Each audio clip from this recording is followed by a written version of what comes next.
오늘은 오늘 본문은 모세의 생애의 결말이고 또 신명기의 결론이고 모세오경 전체의 결론이기도 한 부분입니다. 이 모든 것의 결론이 무엇이죠? 이 모든 것의 결론. 33장 26절은 그렇게 결론을 내리고 있는데 여수론이여 하나님 같은 이가 없다라는 거예요. 모세의 생애의 결말과 신명기 전체와 그리고 모세오경 전체가 하는 말, 결국 하나님 같은 분이 없다라는 것입니다. 그리고 또 하나의 결말, 29절을 가볼까요? 이스라엘이여 너는 행복한 사람이로다.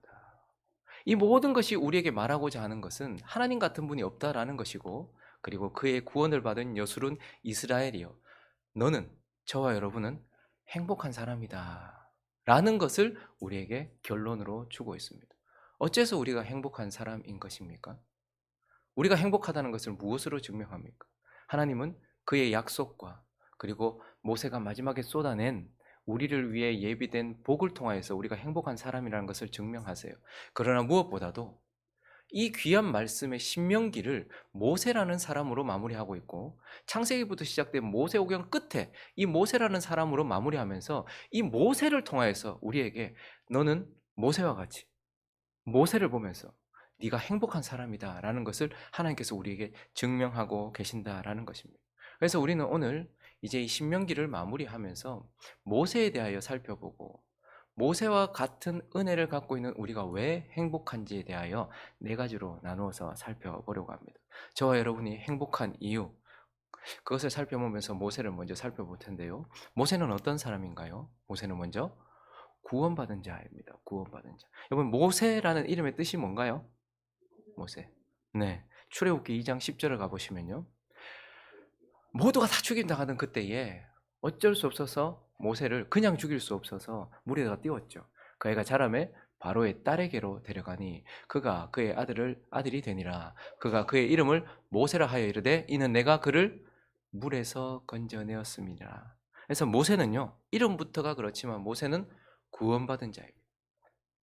그때 많은 생명들이 죽임을 당하던 그때에 모세는 하나님의 특별한 선택을 받았고, 하나님의 특별한 섭리 가운데서 죽음 가운데서 생명을 얻은 자, 죽음 가운데서, 물 가운데서 건짐을 얻은 자, 죽음에서 구원받은 자, 그게 바로 모세이죠.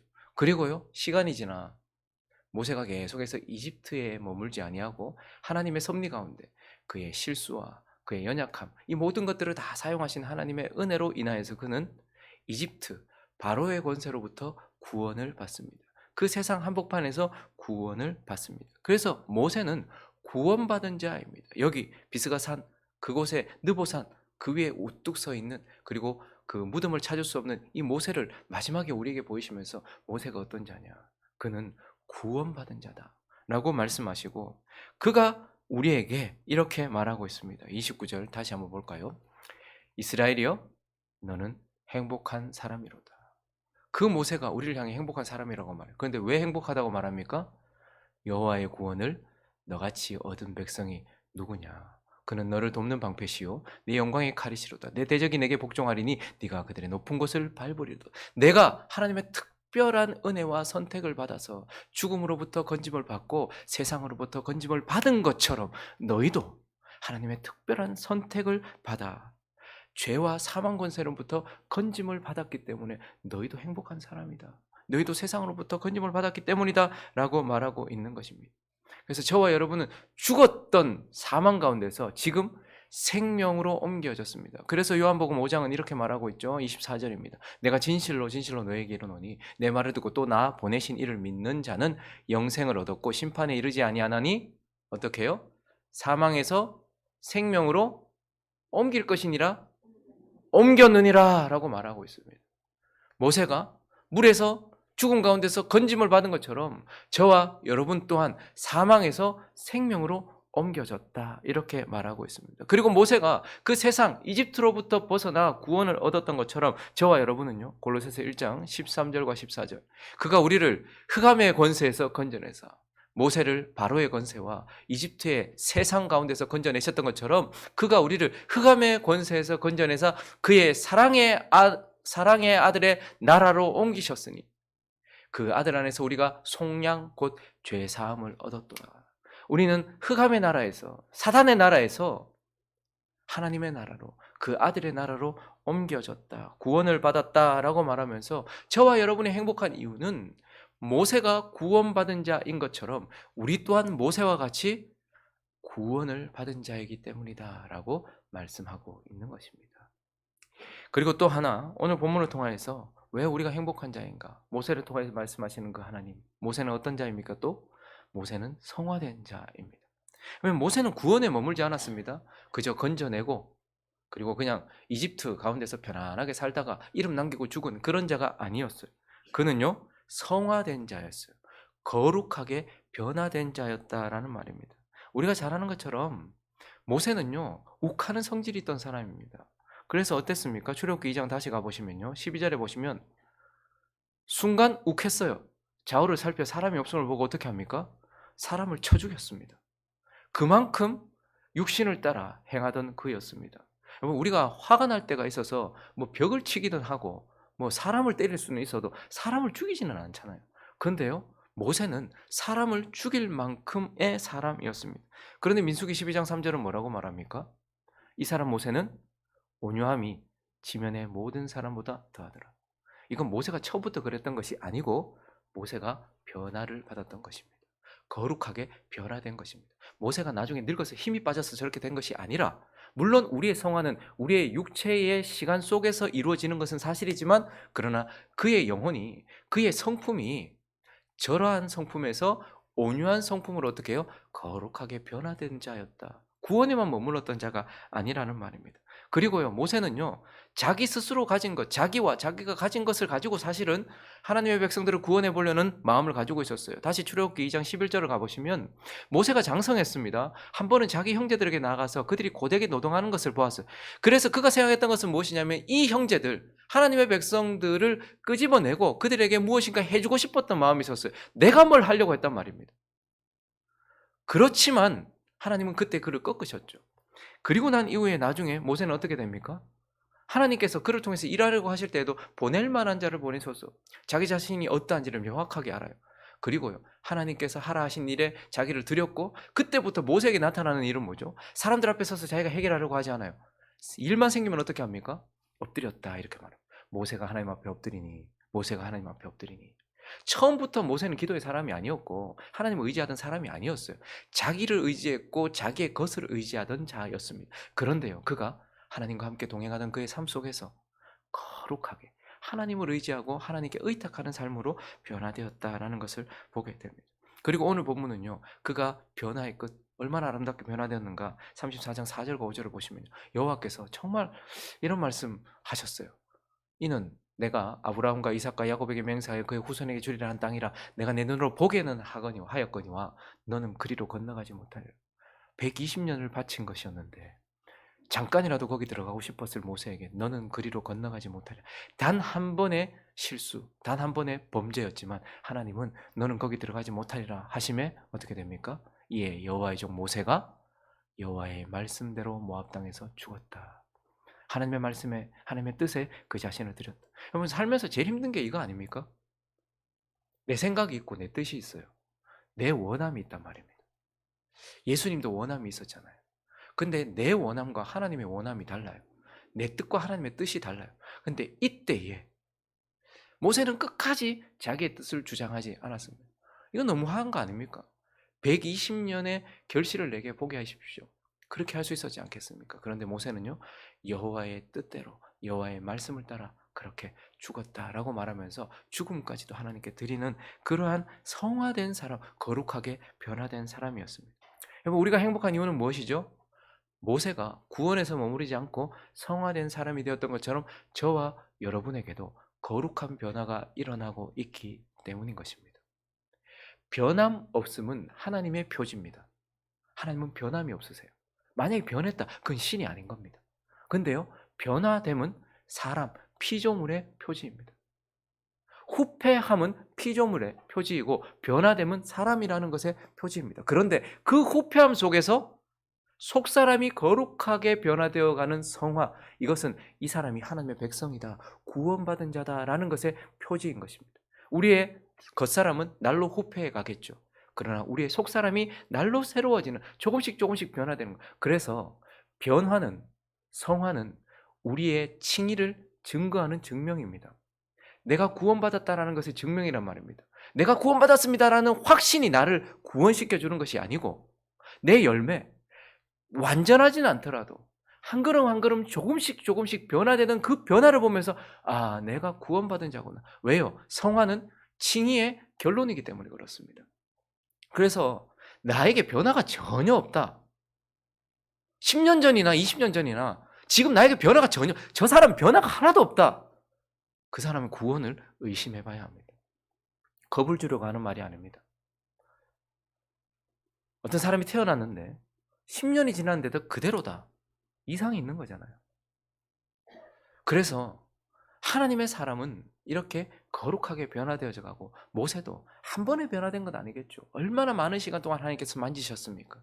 40년을 이집트에서, 40년을 광야에서, 또다시 40년을 하나님과 하나님의 백성들 가운데서 하나님께서 만지셔서 그렇게 120년을 변화시키셨는데, 우리 또한 행복한 이유, 그와 같이 우리도 하나님 손에서 변화되어져 가고 있기 때문에 그렇습니다. 우리도 이전에 있었던 옛사람의 성품에서 조금씩 조금씩 변화되어져 가고 있지 않습니까? 그때 하고 싶은 대로 하지 아니하고 지금 하나님의 뜻대로 하려고 노력하고 있지 않습니까? 시간이 지나면서 점점 아, 나는 아무것도 아니구나. 하나님을 더 의지해야 되겠구나 라고 조금씩 조금씩 변화되어져 가고 있는 것이죠. 그러니 모세가 성화된 자로서 행복한 자였던 것처럼 저와 여러분 또한 성화되어 가고 있기 때문에, 거룩한 변화가 일어나고 있기 때문에, 그런 사람이기 때문에, 그리스도를 닮아가고 있기 때문에 저와 여러분이 행복한 사람이다 라고 말하고 있는 것입니다. 그리고 오늘 본문을 통하여서 하나님은 모세를 통해 너희도 행복한 사람이다 라고 증명하고 계십니다. 모세는 어떤 사람이었습니까? 모세는 쓰임받은 자였습니다. 여러분, 모세는요, 구원받고 내적인 변화만 일으키면서 예수 닮아가는 그러한 내적인 사람이 아니었습니다. 하나님은 모세를 들어서 사용하셨습니다. 하나님은 모세를 쓰셨다라는 것이죠. 그래서 오늘 34장 11절과 12절을 보시면요, 여호와께서 그를 애굽 땅에 보내사 바로와 그의 모든 신하와 그의 온 땅의 모든 이적, 세상으로 보내서 모든 이적과 기사와 모든 큰 권능과 위엄을 행하게 하셨다. 모세가 사실 한 거 별로 없잖아요. 근데 모세를 통해서 하나님이 하셨단 말입니다. 모세 손에 뭐가 있었어요? 지팡이 하나 있었습니다. 그러니 모세는 이 지팡이를 가지고서 일했고, 하나님은 모세라는 지팡이를 통해서 일했어요. 사실 모세는 별로 한 게 없습니다. 야, 티크를 뿌려라. 티크 뿌리는 거 다였고, 대부분 뭐 했죠? 지팡이 내미는 것밖에 없었어요. 근데 하나님은 모세를 통하여서 홍해도 가르셨고, 모세를 통하여서 10가지 재앙을 내리시며, 모세를 통하여서 하나님의 영광과 권능을 드러내신 하나님의 쓰임을 받은 자였습니다. 그리고 모세는요, 무엇보다도 하나님의 백성들을 구원하는 데 쓰임을 받았어요. 약속의 땅까지 인도하는 데 쓰임을 받았단 말입니다. 그들에게 생명을 주고 자유를 주는 데에 쓰임을 받았다라는 것이고, 그리고 무엇보다 모세는요, 그리스도를 드러내고 그리스도의 진리를 드러내는 데 쓰임을 받았어요. 여러분, 우리가 구원을 이해함에 있어서 가장 중요한 표지가 되는 게 뭡니까? 결국 출애굽 사건입니다. 모세를 통해서 우리는 그리스도를 봅니다. 흑암이 3일 동안 임했습니다. 그리고 장자의 죽음이 있고 어린 양의 피와 함께 그들이 구원을 받습니다. 모세와 함께 홍해를 지나면서 세례를 받았고, 광야를 지나서 그 하나님이 약속하신 땅까지 나아가는 이러한 모습은 그리스도께서 우리에게 하고 계시는 모든 구원의 일들을 보여주고 있지 않습니까? 그래서 모세는 그리스도의 예표이기도 합니다. 거기다가 하나님은 모세의 실수까지도 사용하셨어요. 물이 없어서 사람들이 불평했을 때, 첫 번째 무리바 사건이 일어났을 때 하나님께서 모세에게 그들을 따르는 반석을 쳐라 이렇게 말했습니다. 이집트를 심판하던 그 반석으로, 그 지팡이로 그리스도를 예표하는 반석을 치라 하셨어요. 그리고 반석을 치니 반석이 깨어져서 거기서부터 뭐가 나옵니까? 물이 나옵니다. 이것을 통해서 하나님 뭘 말씀하십니까? 반석이신 예수 그리스도, 그분이 하나님께 심판받음으로 인하여서 그분을 통해서 우리에게 생명수 성령이 오신다는 것을 보여줬어요. 그리고요, 40년이 다 되어갔던 그 순간에 또다시 무리바 사건이 일어났을 때 하나님은 반석에게 말하여 물을 내줘라 이렇게 말했어요. 근데 그때 모세가 어떻게 합니까? 또 쳐요. 자기의 그 경험을 의지하고 분노함으로 쳐요. 근데 하나님께서 그걸 뭘 말씀하시고 싶었어요? 예수 그리스도의 심판으로 인하여서 우리에게 성령이 한 번 들어오시면, 우리에게 성령이 임하시면 그 이후에 성령의 충만은 어떻게 받습니까? 또다시 예수가 심판받아서 받습니까? 아니에요. 구하여 받는 겁니다. 성령이 충만하면 구하여 받는 겁니다. 그래서 하나님은 그걸 보여주려고 하셨는데 모세는 반석을 쳤단 말이죠. 하나님께서 그래도 그것을 통해서 우리에게 진리를 가르쳐 주세요.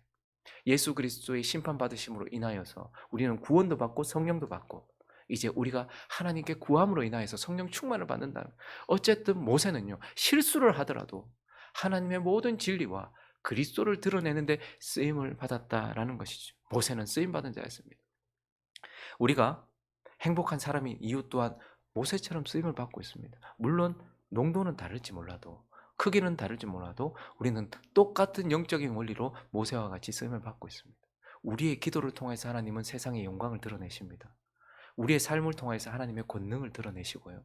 우리를 통해서 하나님이 자기 자신을 드러내고 계십니다. 무엇보다도 정말 부족한 저와 여러분을 통하여서 생명을 구원으로 인도하는 일에 쓰임을 받고 있지 않습니까? 내 한마디가, 그냥 내뱉었던 그 말이 그 사람을 교회로 인도하고, 잠시 그냥 옆에 앉아줬던 우리의 그 모습 때문에 그가 어느 순간 예배를 드리는 하나님의 사람이 되어서 영원이라는 시간을 보장받고 구원을 얻게 되는 이 일, 우리가 그런데 쓰임을 받고 있습니다. 그리고 부족하고 연약함에도 불구하고 우리를 통해서만 자기 자신을 드러내세요. 그래서 우리를 그리스도인, 그리스도를 드러내는 자, 그렇게 우리를 쓰고 계시다라는 것. 그래서 저와 여러분이 행복한 사람이다라고 말씀을 하고 있는 것입니다. 그리고 마지막으로 한 가지만 더 살펴보면 모세가 어떤 사람입니까? 모세는 소망 가운데 죽은 자입니다. 소망 가운데 죽은 자. 모세의 죽음은 영화롭기도 하고요, 명예롭기도 하지만 또 한편으로는 신비하기도 합니다. 그의 무덤을 찾을 수 없었고 시체를 찾을 수 없었다 이렇게 말합니다. 그러나 어쨌든 그의 죽음은요 사명을 다한 죽음이었습니다. 34장 7절을 보시면 모세가 죽을 때 나이 120이었는데 그의 눈이 흐리지 아니하였고 기력이 쇠하지 않았다 이렇게 말합니다. 그러니 그는 뭘 잘못해서 죽은 것도 아니고, 그리고 힘이 다 빠져서 죽은 것도 아니고, 그의 사명이 다 했기 때문에 하나님께서 어떻게 해요? 데려가신 죽음이었단 말입니다. 그리고요 모세는요 특별히 34장 1절부터 3절까지 보시면요, 모세가 모압 평지에서 느보산에 올라가 여리고 맞은편 비스가 산 꼭대기에 이르렀어요. 산 높은 곳에 올라갔습니다. 여호와께서 길앗 온 땅을 단까지 보이셨다. 이제 하나님께서 약속하신 하나님의 나라, 하나님의 땅, 그것을 끝까지 단까지 보이셨다. 또 온 납달리, 에브라임, 므낫세의 땅, 서해까지 유다 온 땅, 네겝과 종려나무의 성읍 여리고 골짜기 평지를 소알까지 보이셨다. 여러분 지금 이게 높은 산에 올라갔다고 다 보이는 게 아닙니다. 저 북단 하나님의 나라 제일 끝, 보통 우리가 우리나라를 얘기할 때 한라에서 백두 이렇게 얘기하잖아요. 그 이스라엘 얘기할 때는 단에서 부엘세바까지. 저 다 저쪽은요. 거리로 하면 288km입니다. 지금 모세가 서 있는 그곳은 육안으로 보이는 게 아니에요. 하나님께서 눈을 열어주신 거예요. 믿음으로 보게 하셨던 거예요. 하나님의 땅, 그것을 믿음으로 보게 하셔서. 그래서 모세는요 여한이 가득해가지고 막 한 맺혀서 죽은 게 아니고 하나님이 약속하신 땅을 끝까지 바라보면서 믿음의 눈으로, 하나님께서 열어주신 눈으로 그 끝까지 바라보면서 약속의 땅을 향한 기쁨으로, 소망으로 죽었다라고 이렇게 말하고 있는 것입니다. 그리고 무엇보다도 이 모세는요 새로운 삶의 시작을 위한 죽음이었어요. 모세의 죽음은 끝이 아니었습니다. 모세의 죽음에 대해서 아주 신비롭게 표현하고 있죠. 6절 34장 6절을 보시면 벳볼 맞은편 모압 땅에 있는 골짜기에 장사되었는데, 분명히 그 땅, 그 골짜기, 모압 땅에 있는 골짜기 장사되었는데 오늘까지 그의 묻힌 곳을 아는 자가 없다. 도대체 그래서 많은 사람들이 모세가 다시 올 것이다, 그가 죽지 않았다라고 이렇게 이야기를 했죠. 근데 실제로 우리가 마태복음 17장을 가보시면요, 변화산 사건 가운데서 엿새 후에 예수께서 베드로와 야고보와 그 형제 요한을 데리시고 따로 높은 산에 올라가셨어요. 하나님의 약속의 땅에 올라가셨죠. 그런데 그 앞에 변형되었는데 예수 그리스도가 변형되어서 얼굴이 해같이 빛났고 옷도 빛과 같이 휘어졌어요. 그런데 그때 누가 나타납니까? 모세. 엘리야야 죽음을 보지 않고 하늘로 올라갔으니까요. 근데 모세는 분명히 죽었다고 이야기하는데도 지금 여기에 서 있습니다. 그러니 모세는요 어떻게 해요? 새로운 삶의 시작으로 죽음을 맞이했던 겁니다. 뭐 성도의 죽음이 영광스럽고 성도의 죽음이 고귀한 이유는요, 우리는 죽음으로 끝나는 게 아니거든요. 새로운 삶의 시작이었던 것이죠. 그래서 이 모세는 이러한 죽음을 맞았다. 그래서 그가 행복한 사람이었던 것처럼 우리가 행복한 사람의 이유, 우리도 이러한 죽음을 맞을 것이기 때문이고 우리의 죽음이 이러한 의미를 가지고 있기 때문입니다. 저와 여러분이 언젠간 죽겠죠. 그러나 그 죽음은요, 우리에게 주어진 사명이 다 끝났다라는 신호예요. 내가 일찍 죽든 늦게 죽든 내가 죽는 그 순간은 하나님이 내게 주신 사명이 다 완수되었다라는 것의 신호라는 말입니다. 그래서 성도들은 쉽게 잘 안 죽습니다. 어떨 때 보면. 그리고 또 어떨 때는요, 갑자기 사명이 끝났구나 하는 것을 깨달을 때도 있죠. 그래서 저와 여러분 또한 사명이 다한 죽음을 맞이할 것입니다. 그래서 우리는 행복한 사람입니다. 그리고 지금 저와 여러분이 뭘 바라보고 있습니까? 새하늘과 새 땅을 보고 있잖아요. 요한계시록을 통하여 보여준 우리가 죽음을 통과하여서 가게 될 새하늘과 새 땅. 모세가 이 땅에 있는 약속의 땅을 바라봤던 것처럼 우리는 하늘에 있는 약속의 땅을 바라보면서 눈을 감게 될 것입니다. 그 순간 주님은 우리를 데리러 오실 것이고 우리의 눈은 펼쳐져서 하나님의 땅을 바라보게 되면서 우리는 그렇게 죽음을 맞이하게 될 것입니다. 그리고요, 우리 또한 우리의 죽음은 새로운 삶의 시작점이 될 것입니다. 예수와 함께 십자가에 못 박혔던 자에게 네가 언제 낙원에 있으리라? 네가 오늘 나와 함께 낙원에 있으리라. 우리는 죽는 그 순간 몸을 벗을 것입니다. 그리고 몸을 벗은 영혼이 하나님 앞에 가게 될 것이고 우리는 새로운 삶이 시작될 거예요. 그리고 주님이 역사를 끝내시는 그날, 재림하시는 그날 우리는 어떻게 될까요? 부활한 몸을 입고서 또 새로운 삶을 살게 될 것입니다. 그러니 지금도 이 땅을 살면서 우리는 주님과 함께하는 좋은 삶을 살고 있어요.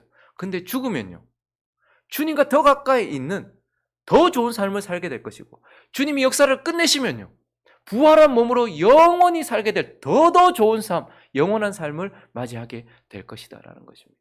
그래서 저와 여러분이 행복한 이유는 지금 이 순간부터 죽는 그 순간 그리고 죽음 이후까지도 보장되어 있기 때문이다라고 말씀하고 있는 것입니다. 말씀을 정리하겠습니다. 근데 이스라엘은 행복한 사람이로다 하는데 행복한 얼굴이 한 명도 믿음으로 받으시기 바랍니다. 6년 전 이맘때였던 것 같아요. 우리 교회가 이제 시작을 하려고 하고 있었을 때 저에게 교회 이름을 좀 지어 주시죠. 이렇게 이제 요청이 왔습니다. 근데 이제 제가 이제 반려를 했죠. 여러분들이 세우시는데 왜 내보고 이름을 지으라 합니까? 여러분들이 이름 한번 지어 보십시오. 그랬더니 며칠 지나서 연락이 왔어요. 우리 교회 이름을 행복한 우리 교회로 하면 어떻겠습니까? 그렇게 얘기하시더라고요. 그래서 저는 뭐 이렇게 뭐 말씀 중심 교회 뭐 이런 좀 목사 같은 생각을 하고 있었는데 행복한 우리 교회? 왜 그렇게 이름을 지으려고 하세요? 라고 여쭤봤더니 좀 행복했으면 좋겠습니다. 10년, 길게는 15년, 20년을 늘 싸우며 살았고 하나님 없이 살았고 늘 마음의 고통 가운데 살았는데 딴 거 바라는 거 아니고 좀 우리가 행복했으면 좋겠습니다.